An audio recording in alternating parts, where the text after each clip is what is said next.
आज हम group theory के हवाले से कैंसलेशन लॉज को डिस्कस करेंगे। पहला थ्योरम है cancellation law for any three elements A B C in a group जी।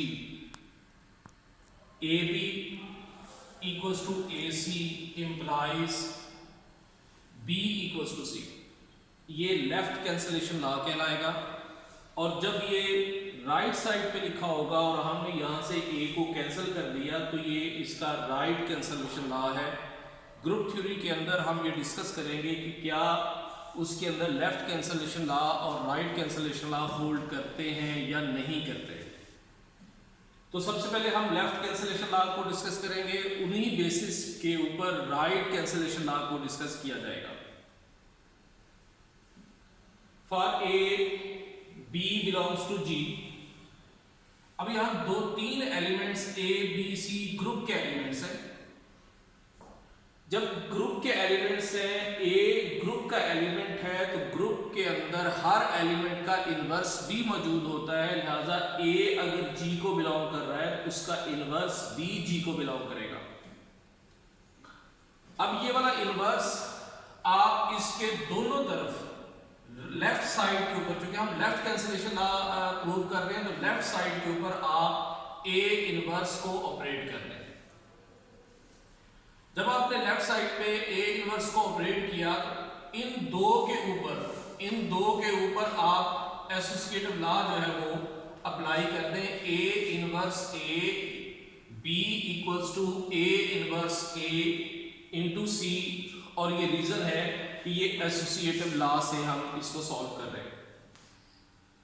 जब एलिमेंट अपने इनवर्स से ऑपरेट होगा तो अकॉर्डिंग टू द डेफिनेशन ये आइडेंटिटी के बराबर हो जाएगा और ये B element as it is आ गया। ए इनवर्स ए ये भी आइडेंटिटी के बराबर और ये सी आ गया। ई बी इक्वल्स टू ई सी, लिहाजा बी जो है वो सी के बराबर आ गया। अब आपने देखा कि जो स्टेटमेंट हमें गिवन थी उस स्टेटमेंट के अंदर लेफ्ट साइड के ऊपर ए मौजूद था। हमने उस ए को कैंसिल कर दिया और हमारे पास जो रिजल्ट बना वो b इक्वल्स टू सी बना और यही रिजल्ट हमने यहां पे प्रूव भी कर लिया। So left cancellation law holds in set of in group theory. Similarly अगर आप राइट कैंसलेशन लॉ को प्रूव करना चाहें तो जो ए इनवर्स आपने लेफ्ट साइड के ऊपर ऑपरेट किया है इसको आप राइट साइड के ऊपर ऑपरेट कर दें, एसोसिएटिव लॉ अप्लाई करें, तब भी b इक्वल्स टू सी जो है वो प्रूव हो जाएगा। तो ये हमारा पहला जो है वो प्रूव हो चुका।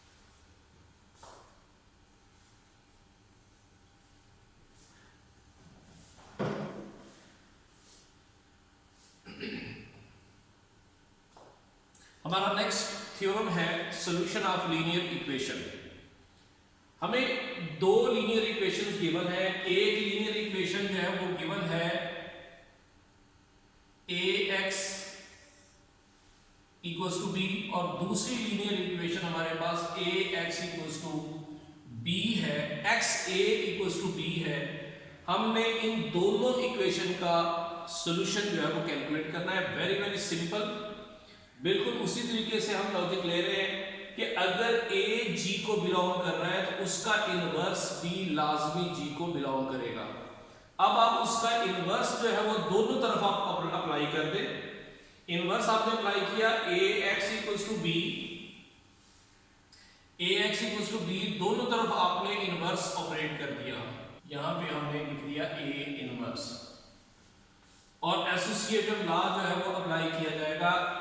A इनवर्स A आइडेंटिटी के बराबर x और राइट साइड पे भी आपने A इनवर्स ऑपरेट कर दिया।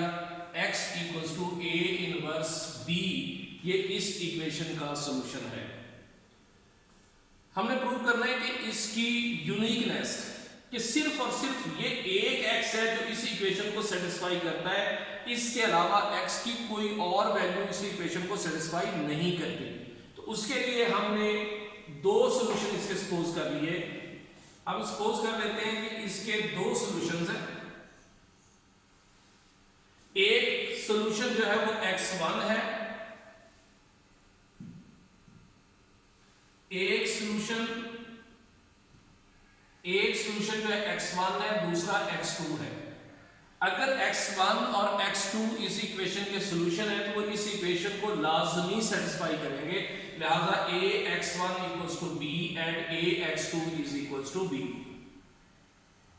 दोनों की राइट साइड सेम है, यहां भी b है, यहां भी b है, लिहाजा दोनों की लेफ्ट साइड को आपने इक्वल कर दिया।